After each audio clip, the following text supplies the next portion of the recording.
안녕하세요. 전 딸에게 항상 자랑스러운 엄마가 되고 싶은 30대 여자입니다. 제가 3살 배기 딸아이를 키우며 느낀 게 있다면 아이는 바로 부모의 거울이라는 거죠. 제가 어떤 표정을 짓고 어떤 말을 하는지 말투와 습관은 물론 무심코 내뱉은 짜증과 한숨까지도 아이가 그대로 배우더라고요.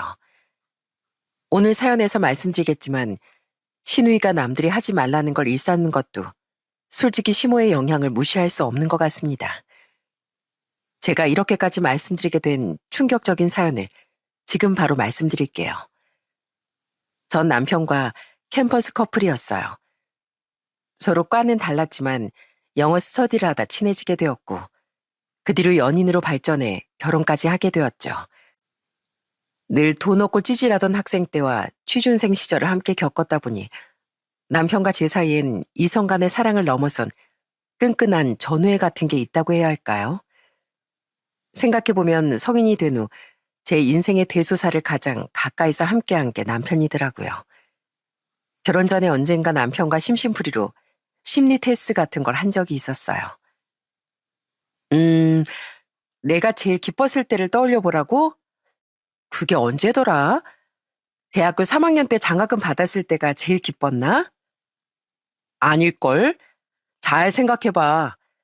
내가 보기엔 당신 은행에 합격 통지서 받았을 때 제일 기뻐했던 것 같아. 맞다. 그때가 제일 기뻤네.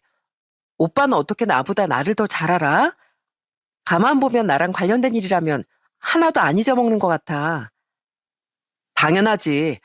내가 너고 네가 난데 어떻게 까먹겠냐? 가끔은 너무 친구 같지 않나 싶기도 했지만 이렇게 남편은 언제나 거의 제일 친한 단짝이었고 또 연인이었고 가족이었습니다. 그래서 남편과의 결혼은 제겐 너무나 당연한 일이었고 대학교 졸업하고 은행권에 취업하자마자 곧바로 결혼하게 되었어요. 부모님도 결혼 전부터 남편을 자주 뵈어서인지 사이로서도 무척 마음에 들어 하셨고요.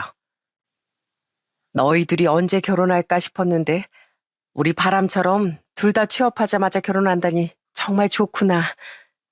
엄마가 보기에도 상이 너한텐 황서방같이 듬직하고 믿음직스러운 사람이 딱이야. 둘은 아마 결혼하고도 찰떡궁합으로 잘 살 거다. 그쵸? 제가 생각해도 엄마 아빠 사이로도 그이가 딱이에요. 그 사람이 저보다 부모님 취향을 더 잘 알잖아요. 아이, 이러다 딸보다 사이를 더 좋아하시는 거 아니에요? 이렇게 저희 집은 물론 시댁에서도 저희가 결혼하는 걸 너무나 당연하게 받아들이셨습니다. 둘이 학교 다닐 때부터 만났으니까 사귄 지도 꽤 오래됐지? 그 정도 만났으면 결혼할 때도 됐다. 결혼하고 나선 너희 둘만 생각해서는 안 돼. 서로 양가 어르신들, 친인척 가족들까지 두루두루 살피며 지내길 바란다. 네, 어머님, 아버님, 제가 며느리로서 부족함이 많겠지만 최선을 다해 가족들 보살필게요. 앞으로 잘 부탁드려요. 연애 때부터 서로의 존재를 알고 있던 탓에 저흰 양가 모두의 축복 속에서 결혼식을 올릴 수 있었죠. 남편에겐 남편보다 3살 많은 누님이 한 분 계셨어요. 신우일 처음 봤을 때 제가 느낀 감정은 와, 멋있다 였습니다. 그때 신우인 세련된 정장 차림에 진한 메이크업, 또 자신감 넘치는 말투까지 마치 드라마 속 커리어 우먼 같았거든요. 꼭 어릴 적 제가 꿈꾸던 진짜 어른의 모습 같았어요. 형님, 제가 남편한테 들었는데 제1금융권은행에서 근무하신다고요? 저도 은행에서 일하고 있어서 그 말 듣자마자 너무 신기하고 반가웠어요. 형님하고 저 둘 다 같은 은행권에서 일한다니 정말 신기하지 않나요? 처음에 전 신우이와의 공통점을 찾은 것 같아 기쁘기까지 했습니다. 하지만 신우인 기쁘게 웃고 있던 저에게 대놓고 면박을 주더라고요. 옳게, 말은 똑바로 해야지. 아니, 어떻게 옳게 하고 내가 같은 은행권이야. 나는 1금융권이고 옳게는 2금융권인데 완전 하늘과 땅 차이지. 같은 레벨로 묶으면 좀 곤란하다. 사실 신우이 말이 틀린 건 아니었습니다.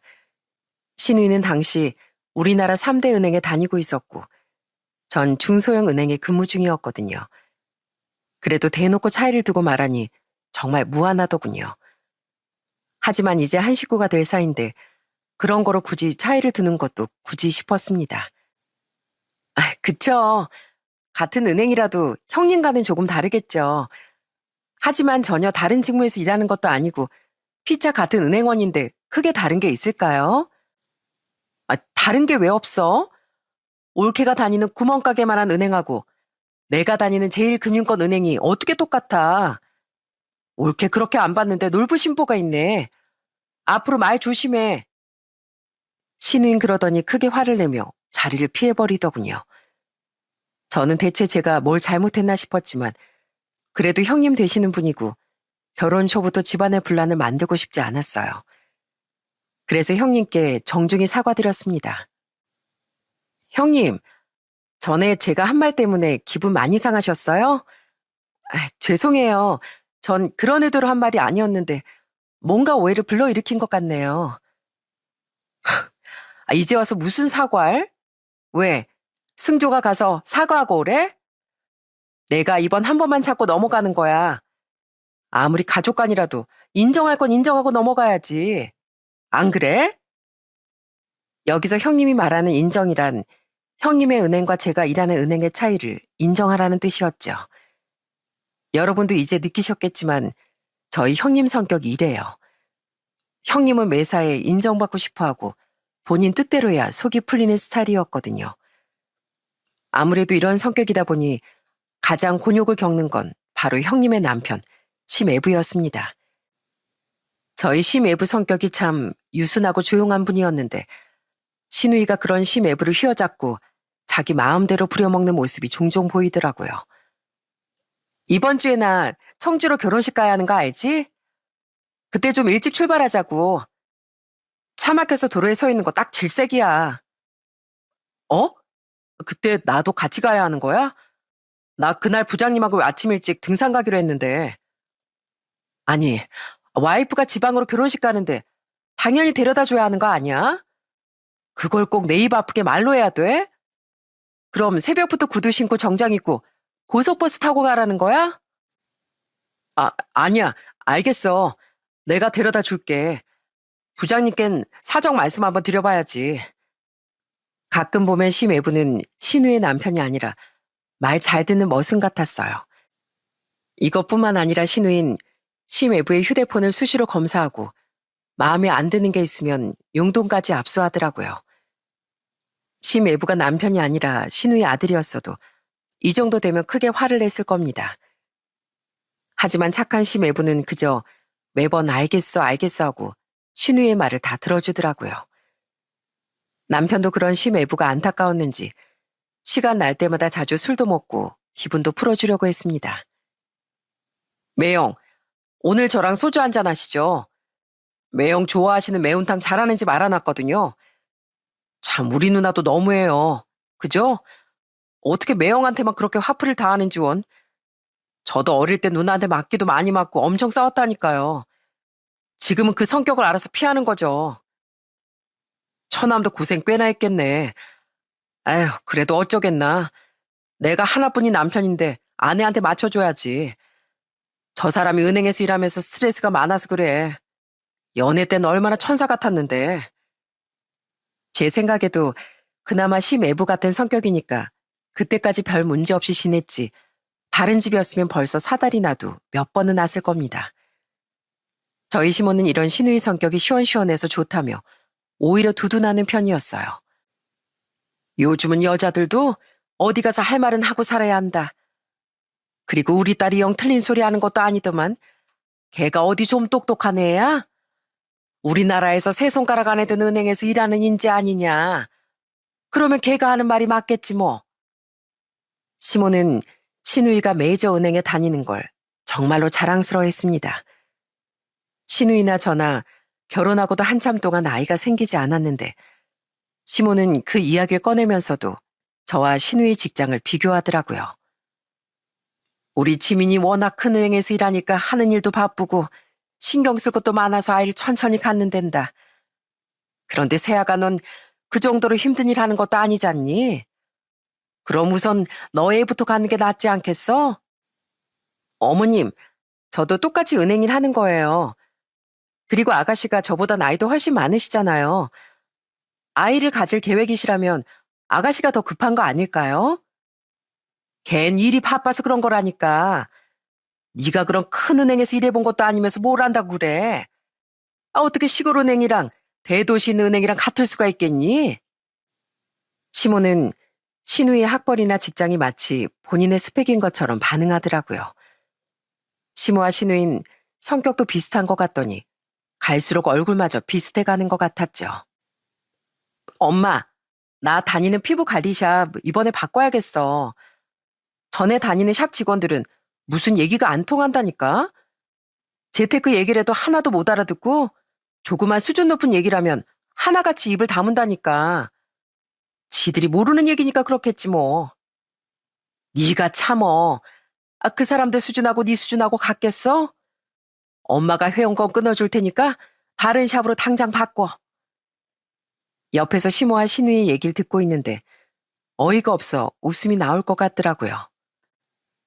그 관리샵 직원들이 신우의 얘기를 알아듣지 못해 피했겠나요? 신우이가 틀림없이 잘난 척을 해대며 갑질을 했으니까 그랬을 겁니다. 신우인 밖에서뿐 아니라 집안에서도 다른 가족들을 못 부려먹어 안달이 난 사람이었으니까요. 옳게, 나 물 좀 떠다 줘. 아까 먹은 밥이 좀 짰나 봐. 아휴, 그러게 결혼한 지 벌써 몇 년인데 아직도 음식 간을 딱딱 못 맞춰. 그렇게 짜게 먹으면 몸에 안 좋아. 제가 시댁에 있을 때마다 신우이가 하도 저를 불러대서 가끔은 못 들은 척을 하기도 했습니다. 그러면 신우인 당연하게 심외부에게 잔심부름을 시켰죠. 옳게, 어디 갔어? 집에 없어? 여보, 나 물 좀 떠다 줘. 아, 얼른, 목말라. 옳겐 대체 어디 간 거야? 시댁에 왔으면 집에 붙어 있어야지. 하여튼 간에. 알겠어. 뭐 시원한 물로 줘? 어, 얼음 3개만 띄어서 갖다 줘. 아, 빨리. 항상 큰 은행에서 일한다고 바빠 죽겠다던 신우인. 시댁에 오기만 하면 한량처럼 뒹굴곤 했습니다. 신우이나 저나 휴무일이 비슷했는데 쉬는 날이면 시댁에만 죽치고 있더라고요. 시모가 해주는 밥만 받아 먹으며 종일 심애부나 들들 볶는 게 전부인 것 같았어요. 그리고 어쩌다 절 만나면 괜히 은행 얘기를 꺼내며 시비 걸게 바빴고요. 올케네 은행도 대출해? 근데 뭐 한다고 해도 내가 다닌 은행처럼 수천억 단위로 기업금융을 하는 건 아니잖아. 솔직히 말해서 올케은행은 그냥 동네 주민들 적금이나 전세대출 이런 거 위주 아니야? 우린 하루에도 수백 건씩 큰 계약 처리하느라 숨 쉴 틈도 없다니까. 업무 스케일이 아예 달라. 그러니까 난 본가에 왔을 때라도 푹 쉬고 가야지. 안 그래? 형님, 저희 은행도 수천억 단위 계약도 진행해요. 오히려 저희가 대형 거래도 하고 서민 금융도 챙기느라 더 정신 없을걸요? 은행원이 고생하는 거 다 비슷비슷하죠, 형님. 제가 이렇게 대답하자 신우인 열이 받았는지 누워있는 몸까지 일으켜 저에게 막 잔소리를 퍼부으려고 하더라고요. 전 신우이가 뭐라 하기도 전에 낼름 주방으로 도망쳐버렸고요. 그렇게 사사건건 신우이와 부딪히면서도 몇 년이 훌쩍 흘렀습니다. 형님은 그 사이 아이를 가져서 예쁜 딸아이를 낳았어요. 신우이는 바로 아이를 낳고 곧바로 육아휴직을 했고요. 그래도 1금융권 은행이니까 육아휴직을 이만큼이나 주는 거다. 이래서 좋은 회사 다녀야 한다는 말이 맞나 봐. 올케는 언제 아이 가져서 언제 낳고 키울래? 저희도 곧 가져야죠. 계속 준비 중인데 생각처럼 쉽지가 않네요. 물론 신우인 육아휴직 중에도 틈만 나면 아이를 심외부에게 맡기고 밖으로 돌았습니다. 뭘 하고 다니는지 아이 엄마가 미혼 아가씨들보다 더 바빠 보였어요. 그런 신우이를 보며 황당하기도 하고 내심 부러운 마음도 있었죠. 그때 저도 나이가 30대 중반을 향해 가고 있었는데 저희 부부는 아직 아이가 생기지 않아 조금씩 걱정이 되던 참이었거든요. 남편은 조급하게 생각하지 말라며 오히려 저를 위로해 주었습니다. 우리 너무 서두르지 말자. 아직 우리 아기가 세상에 올 준비가 안 됐나 봐. 언젠가 엄마 아빠를 만나고 싶어지면 금방 우릴 찾아올 거야.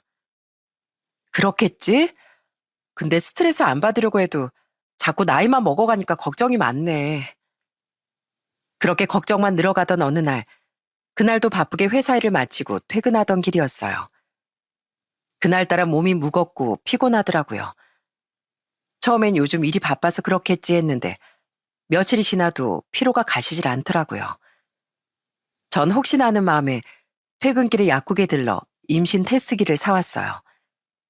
그리고 집에서 테스트를 해보니 놀랍게도 두 줄이 또렷하게 나타났습니다.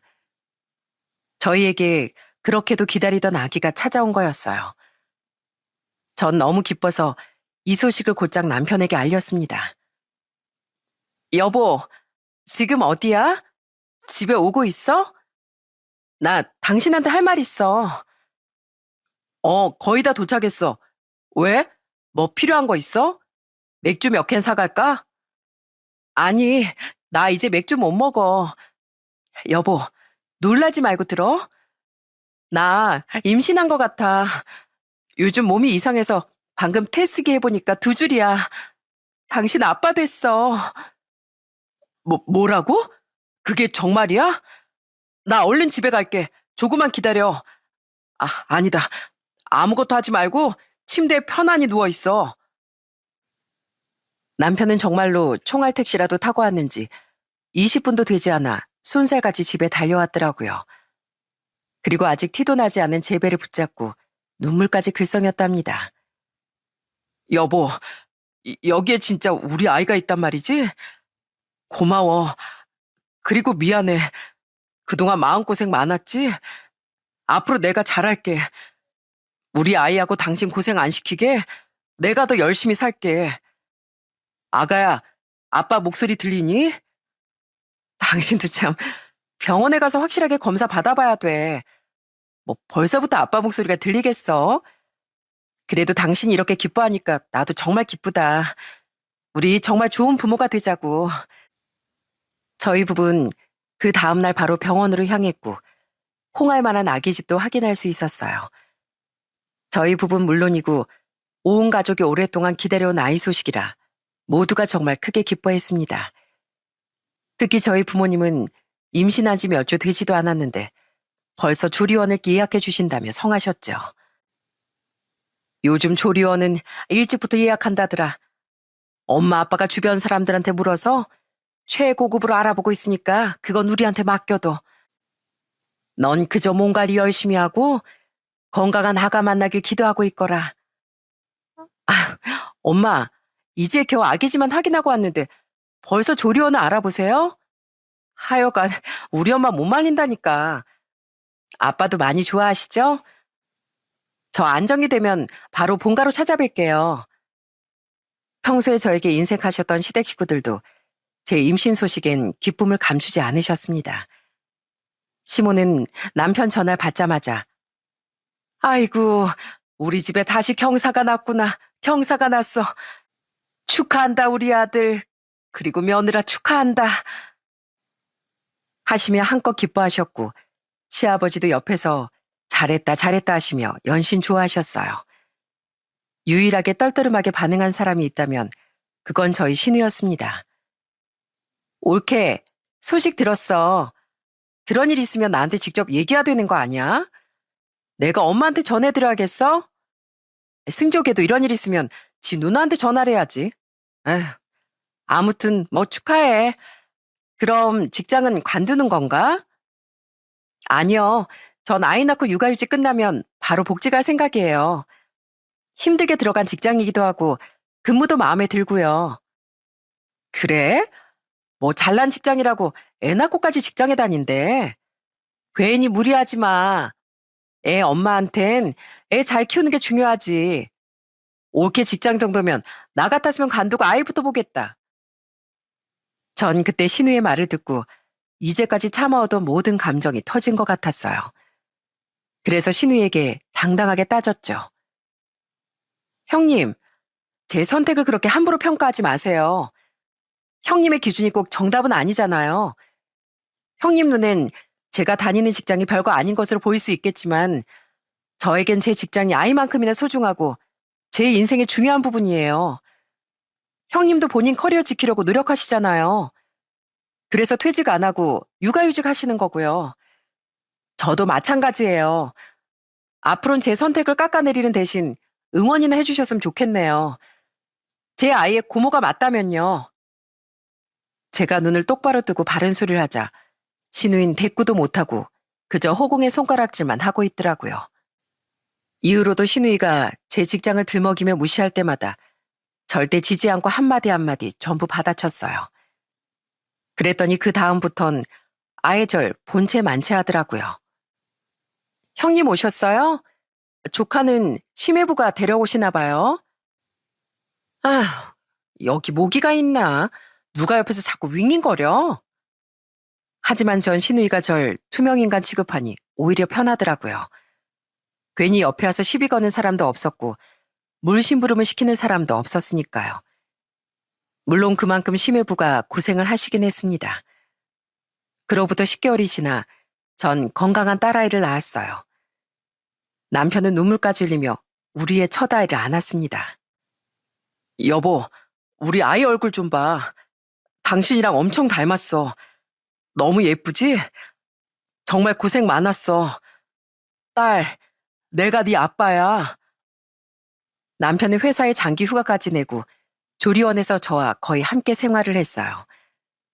저도 남편이 든든하게 제 곁을 지켜주니 몸과 마음의 회복이 빠르더라고요. 그렇게 행복한 조리원 생활을 끝내고 집에 돌아왔는데 그로부터 며칠 뒤 정말 경악스럽게도 시모가 형님의 딸을 안고 저희 집으로 들이닥쳤더라고요. 아니, 어머님 갑자기 무슨 일이세요? 그 아기는 형님 딸 아이 아니에요? 갑자기 조카 아이까지 안고 어쩐 일이세요? 아유, 내가 오죽했으면 얘를 안고 여기까지 왔겠니? 일단 이 애 좀 받아봐라. 팔 아주 빠지겠다. 시모는 제게 대뜸 아이를 안기고선 속이 탄다는 듯 냉수를 몇 잔이나 들이켰습니다. 내 말 놀라지 말고 들어. 네 누나, 네 형님 이혼 안 된다. 이 핏덩이 같은 아이를 두고 기어이 갈라선댄다. 네? 그게 무슨 소리예요? 형님이 이혼하신다고요? 대체 왜요? 그러면서 시모가 털어놓은 얘긴 정말 황당한 얘기였습니다. 그건 바로 신우이가 바람을 피웠다는 거였죠. 육아휴직을 내고 집에서 쉬던 16개월 동안 그새 바람을 피운 모양이었어요. 어쩐지 전부터 신우이가 치장하는 걸 좋아했는데 아이 낳고 집에서 몸조리하는 사람이 평소보다 더 화려하게 꾸미고 다니더라고요. 어머님, 그렇다고 이렇게 아이를 안고 오시면 어떡해요? 심애부도 형님도 멀쩡히 계시는데 설마 어머님이 아이를 책임지시려고요? 일단 딸네 집안 분위기가 너무 안 좋으니까 내가 데려왔지. 그럼 어쩌겠니? 이제 겨우 돌 지난 아이를 돌봐줄 사람도 없다. 김서방이 허허실실 웃기만 하는 줄 알았더니만 지민이가 바람난 거라고 완전히 눈이 돌았어. 그렇게 화내는 모습은 처음 본다니까. 시몬 그러면서 은근히 심애부를 비난하고 신우의 편을 들더라고요. 심애부가 은근 매정하다는 둥, 딸아이를 두고 잔인하다는 둥, 불만이 많아 보였습니다. 저도 무척 놀라긴 했지만 그때 저희 아이도 조리원에서 막 나온 상태였고 집안도 어수선해서 시몬이 일단 조카를 안고 시댁으로 돌아가셨어요. 그리고 또다시 일주일이 지났습니다. 그때 남편은 출근하고 전 아이와 함께 집에 있던 참이었어요. 그때 또다시 시모가 조카 아이를 안고 저희 집 초인종을 눌렀습니다. 어머님, 또 어쩐 일이세요? 아이는 왜 또 안고 오셨어요? 아휴, 나 이제 도저히 힘들어서 애를 못 보겠다. 내가 이 나이에 애를 얻고 달래느라 허리가 휠 것 같아. 이 얼굴에 다크서클 안 보이니? 밤새 울어서 잠도 한숨 못 잤다. 형님은 뭐 하시고요? 왜 어머님이 그 고생을 하고 계세요? 걘 또 은행에 복직해야지. 이제 육아휴직도 끝났는데 그 좋은 직장을 관두겠니? 우리 딸이 불쌍하지 뭐. 직장은 가야겠고 남편은 이혼하자고 난리고. 아휴, 이게 다 무슨 일이라니. 아마 신우인 평소에 그렇게 자랑스러워하던 은행에 복직할 모양이었어요. 심애보한 이혼 직전이고 아이도 어린데 복직을 생각하다니 어떤 의미에서 보면 참 대단한 사람이다 싶더라고요. 그런데 그때 시모가 대뜸 조카 아이를 제게 안기며 우는 소리를 하기 시작했어요. 너도 네 시누이 불쌍하지?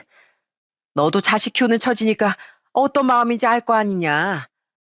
그러니까 네가 그냥 쌍둥이 키운다 생각하고 이해도 같이 맡아서 키워라. 예전이면 아이 서너서 혼자 거뜬히 키웠어. 나도 애를 둘이나 키웠잖니. 우리 큰손주 이제 돌도 지났고 힘들 땐 다 지났어. 전 시모의 말도 안 된 얘기를 듣자마자 정말 경악을 했습니다. 시모가 평소에 본인 딸만 생각하는 줄은 알았지만 이렇게까지 도가 지나친 사람인 줄은 몰랐거든요. 더 경악스러운 건 이 아이디어가 비단 시모의 생각만은 아니었다는 겁니다. 내가 그냥 공짜로 키워달라는 것도 아니야. 네 형님이 매달 30만 원씩 준단다. 어차피 네 딸 키우면서 밥숟가락 하나만 더 넣으면 되는 거 아니야. 네 딸 기저귀 갈 때 한 번 더 갈아주면 되고 육아휴직하면서 소일거리 한다고 생각해. 어머님, 저희 아이 이제 조리원 퇴소한 지 일주일밖에 안 지났어요. 전 아이 하나 돌보는 것도 벅찬데 형님 아이까지 보라고요? 게다가 30만 원이면 시급이 얼마인지 계산해 보셨어요? 그거 따져보면 시간당 100원도 안 나올 텐데요. 그러면 제가 30만 원 드릴 테니까 저희 애 좀 키워주실래요? 뭐야? 이 애가 남도 아니고 네 남편 누나 딸인데 그렇게 하나하나 다 계산적으로 따질 거야? 그리고 내가 나이가 몇인데 이 나이에 돌쟁이 아이를 키우니? 전 그 자리에서 정말 한참이나 시모와 말싸움을 했습니다. 시모는 제가 논리적으로 반박해도 막무가내로 아이를 키우라고 우겼어요. 그니까 그 30만 원 받으시고 어머님이 키우시라고요. 따지고 보면 저보다 어머님이랑 더 가까운 사이잖아요. 어머님 손주인데 어머님 책임지셔야죠. 아유, 난 몰라. 일단 이 아이는 두고 갈 테니까 정 그러면 네 시누이하고 다시 얘기를 해보던가. 시몬 급기야 아이를 두고 내빼려고 했습니다. 그렇게 상황이 심각해 가던 와중 갑자기 저희 집 현관문이 벌컥 열렸어요. 그리고 화감 없이 난 얼굴의 남편이 집으로 들어왔습니다. 엄마, 지금 여기서 뭐 하시는 거예요? 갓난쟁이 아이가 있는 집에 와서 이러는 시어머니가 세상 천지에 어딨어요. 그리고 제발 누나 좀 그만 감싸고 도세요. 그렇게 싸고 돌다가 자기 잘난 맛에 취해서 이혼까지 한 거잖아요. 내가 진짜 동네 창피해서 고개를 못 들고 다녀요. 바람 펴서 이혼한 게 자랑이에요? 집안 망신이지. 그렇게 착한 매형한테 이혼까지 당했으면 반성하고 살 것이지. 뭐 잘났다고 자기 아이까지 내팽개치고 복직을 한대요. 그것도 모자라 저희 보고 이 애를 키우라고요? 그 말도 안 되는 소리 마시고 그냥 가세요. 아들, 너까지 진짜 그럴래? 엄마가 다 늙어서 손주 키우려니까 아주 삭신이 쑤시고 힘들어 죽겠다. 이 애 때문에 화장실도 못 가. 어디 모임도 못 가고 여행은 꿈도 못 꾸고 있다고. 내 친구들도 그 나이 무슨 고생이냐고 불쌍하다고 하더라. 이런 엄마가 넌 안 불쌍해? 졸제 이혼녀가 된 네 누난 안 불쌍하냐고. 시모는 남편에게 눈물로 호소하며 끝까지 매달렸습니다. 하지만 남편은 매섭게 그런 시모를 잘라냈어요. 엄마, 됐고요. 그냥 나가시라고요. 엄마가 오냐오냐 할 때부터 누나가 그렇게 개차반으로 행동하는 건 당연한 일이었어요. 누나한테 전화해서 직장 관두고 애를 보던가 매형에게 무릎 꿇고 빌어서 그 집에 데려다 주던가 하세요. 저희는 아무 책임이 없다고요. 매정한 거. 그러고도 너희가 가족이야? 이 쓸모라곤 하나도 없는 녀석들 같으니라고. 내가 너희들 키우느라 얼마나 고생하고 살았는데 남매라곤 딱 둘밖에 없으면서 서로 돕고 살아야지. 무슨 일만 있으면 이렇게 엄마한테 다 떠넘길 거야? 엄마도 자꾸 그렇게 눈앞에만 들지 마세요. 그게 누날 망치는 거라고요. 저흰 더는 할 말 없습니다. 자꾸 이런 일로 제 안을 곤란하게 하지 마세요. 또 이렇게 찾아오시면 그땐 저 가만히 안 있습니다. 결국 시모는 도로 조카 아이를 안고 집에서 쫓겨나셨어요. 비록 쫓겨나는 내내 저희에게 매정하다고 소리치셨지만 시모도 별다른 뾰족한 수는 없을 겁니다. 그 이후로도 시모는 틈만 나면 저희에게 아이를 떠넘기고 싶어 아주 혈안이 되어 있었죠. 심지어 어느 날은 아이를 유모차에 태워 저희 집 앞에 두고 도망가신 적도 있습니다. 초인종이 울리길래 나가보니 울고 있는 아이만 덩그러니 있어 얼마나 황당했는지 아세요? 물론 저도 가만히 당하고 있진 않았습니다. 어머님, 정 그러시면 제가 저희 딸 돌보면서 같이 키워볼게요. 근데 아시다시피 제 딸하고 조카아이하고 계열수가 다르잖아요. 혹시 시간 나시면 조카아이 필요한 물건 좀 사게 같이 백화점 가실래요? 그게 정말이냐?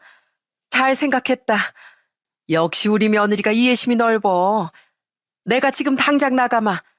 백화점 가서 네가 필요하다는 거 내가 다 사주마. 전 그렇게 모든 걸 이해하는 척하면서 같이 백화점으로 향했습니다. 그리고 백화점의 가장 사람이 많은 식당층에서 시모에게 몹시 곤란한 듯 말했어요. 어머님, 저 잠시 화장실 좀 다녀올게요. 아까부터 배가 아팠는데 좀 급하네요. 그래? 그럼 얼른 다녀오거라. 나 혼자 애 보고 있기 힘드니까 빨리 해결하고 와. 전 냉큼 알겠다고 대답하고 그대로 집으로 와버렸습니다. 당연히 시모에게서 전화가 수십 차례 걸려왔어요. 너 지금 어디야? 어디 뭐 화장실에 빠지기라도 한 거야? 이 사람 많은 곳에 애랑 나 혼자 두고 어딜 간 거야? 어머님, 일을 어쩌죠? 잠깐 맡겨두고 온 제 아이가 눈에 너무 밟혀서 집에 와버렸네요. 어머님도 형님 생각만 하면 너무 불쌍하고 안타깝고 그러시다면서요. 저도 제 딸만 생각하면 그래요. 그러니까 어머님도 절 좀 이해하세요. 아셨죠? 전 그러고 시모의 번호를 차단해버렸습니다. 조카 생각하면 안타깝다는 마음이 들기도 했지만 그러기엔 시모와 시누이가 제게 함부로 하던 게 더 컸습니다. 시몬 저뿐만 아니라 아들인 남편에게도 번호를 차단당하고 큰 충격을 받았는지 그 뒤로 한동안은 잠잠하더라고요. 그런데 시모가 잠시 저희에게 매달리는 걸 포기한 이유가 따로 있었더라고요. 올케, 승조야, 집에 있어? 나야, 문 좀 열어줘. 나 지금 너무 추워. 그때까지 시모 뒤에 숨어서 일절 연락도 없던 신우이가 갑자기 저희를 찾아온 거였어요. 제가 문을 열자마자 신우인 비틀거리며 현관으로 엎어지듯 들어왔어요. 냄새를 맡아보니 술을 좀 마신 것 같더라고요. 아유, 술 냄새. 형님, 혹시 술 드셨어요? 어, 좀 마셨어, 올케. 내가 올케한테 부탁할 게 하나 있어서 혹시 들어줄 수 있어? 전 신우이가 또다시 아이 얘기를 하겠거니 싶더라고요. 하지만 신우인 정말 뜻밖의 부탁을 하더군요. 혹시 올케 은행에 나 좀 취직시켜 줄 수 있어? 나 은행에서 잘렸거든. 내가 믿는 구석은 그 은행밖에 없었는데 그마저 잘려버리고 난 이제 어떡해? 그러니까 올케 은행에 얘기 좀 잘해서 나 제발 취직 좀 시켜주라. 나 정도 스펙이면 올케 은행의 과분한 인재 아니야? 아니, 대체 은행에서는 왜 잘리셨어요? 그렇게 자랑스러워하던 제1금융권 은행인데 대체 무슨 짓을 하신 거예요? 제가 하도 어이가 없어서 물으니 신우이가 울며 불며 그간 있었던 일을 털어놨습니다. 나도 미치겠어. 내가 복직한다는 소리를 들었는지 남편이 은행 인사팀에 이혼 판결문을 보내버렸다니까. 그 인간 완전 눈이 돌았어. 예전에 내가 알던 그 사람이 아니야. 이혼하면서 나한테 위자료 뜯어간 것도 모자라서 내 앞길까지 아주 망치려고 작정을 했다고. 평소에 그렇게 착하던 심해부가 신우이가 바람 피운 것도 모자라 뻔뻔하게 은행에 복직한다고 하니 머리 꼭지가 아주 돌아버린 모양이었어요. 심해부 입장에선 신우이게 하는 최고 복수하는 방법이 바로 신우이의 자부심이었던 은행에서 잘리게 하는 것이었겠죠. 신우이에 대한 배신감이 오죽했으면 아이까지 거절하고 그런 방법을 찾았을까 싶더라고요. 하지만 신우인 자기 잘못은 인정하지도 않고 심외부 욕만 하고 있더라고요. 어떻게 그런 잔인한 짓을 할 수가 있어? 그게 사람이야? 은행 사람들이 나만 지나가면 불륜녀라고 손가락질하고 그런 개망신도 없었어. 말로는 정직 3개월 처분이라는데 나만 보면 그렇게 수근거리는 게 내 발로 은행에서 나가라는 거잖아. 그리고 은행도 진짜 웃겨. 직원을 실력으로 평가해야지. 그깟 이혼 판결문이 뭐라고 날 품위 위반으로 자를 수가 있냐고. 착한 사람이 한번 화를 내기 시작하면 누구보다 무섭다고 하더니 심외부가 그런 경우였나 봅니다.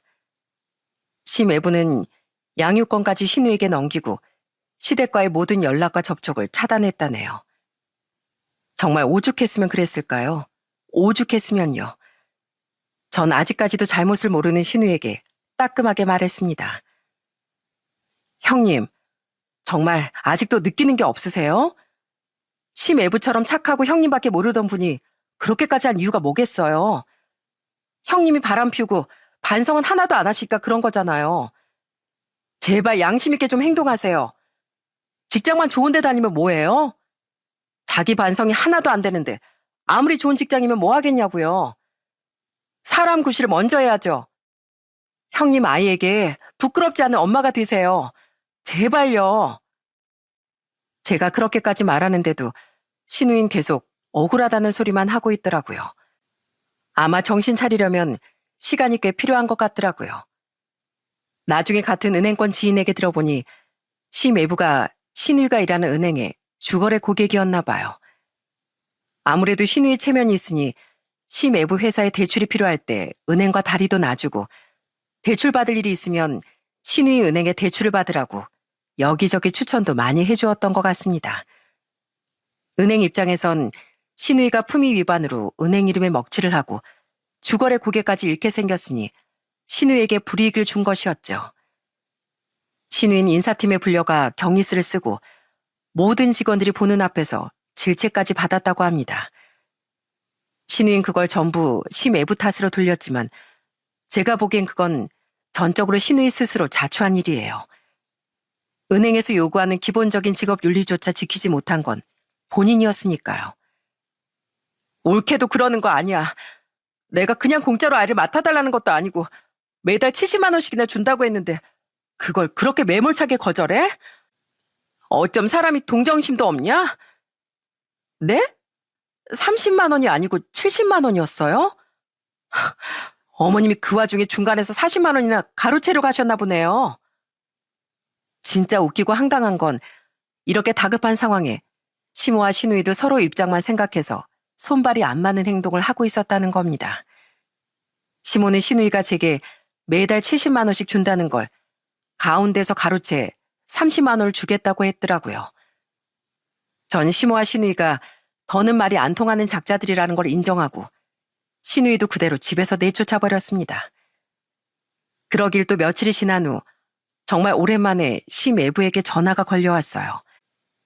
저도 어쨌든 시댁 식구니 심외부의 연락을 받는 것도 참 마음이 아팠습니다.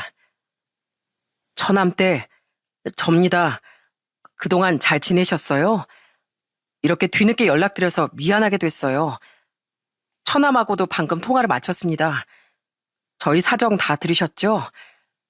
저도 정말 아이 생각해서 참아보려고 했는데 바람까지 피우고도 뻔뻔한 그 여자를 두고 볼 수가 없더라고요. 그래서 결국 저도 수단과 방법을 가리지 않게 됐어요. 들어보니 처남댁도 그 사람 때문에 참 곤혹스러우셨다면서요. 제가 죄송하게 됐습니다. 그 순간에도 심외부는 참 좋은 사람이더라고요. 저는 마지막 인사다 생각하고 심외부에게 솔직한 제 생각을 전했어요. 아니에요. 이렇게 먼저 연락을 주시는 것만으로도 심외부가 오죽했으면 그러셨을까 하고 이해가 돼요. 그동안 마음고생 심하셨죠. 전 제 신우이 같은 사람을 살다 처음 봤다니까요. 그러니까 이젠 저희 시댁 사람들 다 잊어버리고 부디 선량하고 좋은 사람 만나셨으면 좋겠어요. 저도 덕분에 많은 걸 배웠습니다. 정말 감사하고 죄송해요. 그렇게 말씀해 주셔서 감사드려요. 항상 건강하시길 바랄게요. 한때는 교류도 자주 하고 한가족으로 잘 지내던 심애부는 그렇게 고맙다는 말 한마디를 남기고 전화를 끊었습니다. 그로부터 2년이 지난 지금 소식을 어렴풋이 들어보니 혼자 잘 지내고 계시더군요. 다신 결혼 같은 거 안 한다고 하시긴 하는데 그래도 신우에게 받은 상처가 잘 아물길 바랍니다. 우리 매영이 정말 좋은 사람이었는데 어쩌다가 우리 누나 같은 사람을 만났나 몰라. 나랑 같은 배에서 태어났지만 난 절대로 누나 이해 못해. 아니 하고 싶지도 않고. 남편은 2년이 지난 요즘도 시모와 신우이와는 연락하지 않고 있어요. 시아버지와는 간간히 통화를 하는 것 같고요. 전 그래도 최소한의 며느리 노릇은 해야겠다 싶어 가끔 시모에게 전화만 드리고 있답니다. 제가 시모에게 전화를 걸 때마다 옆에서 아기 우는 소리가 어찌나 크게 들리는지 몰라요. 아휴, 난 이런 애 처음 봤다. 내가 아이를 둘씩이나 길렀는데 이렇게 떼쓰고 우는 앤 정말 처음이야. 조그만 게 성질 난다고 밥숟가락까지 집어던진다니까. 조카가 엄마를 많이 닮았나 보네요. 어머님이 그러니까 잘 키워주세요. 혹시 모르죠. 형님처럼 메이저 은행에 다니게 될지 모르잖아요. 그래도 인성교육엔 좀 힘쓰셔야겠어요. 시모는 요즘 아이를 도맡아 키우느라 손에 아주 물이 마를 날이 없답니다. 신우인 어디 갔냐고요? 신우인 시댁에 아이를 맡기고 따로 살고 있거든요. 왜냐면 신우에게 새 남자친구가 생겼거든요. 3살 버릇 80까지 간다고 그 난리를 겪고도 또 새로운 남자와 동거하고 있답니다. 시모도 신우이가 연애하느라 아이를 돌보지 않는다는 걸 알고 크게 화를 낸 적이 있어요.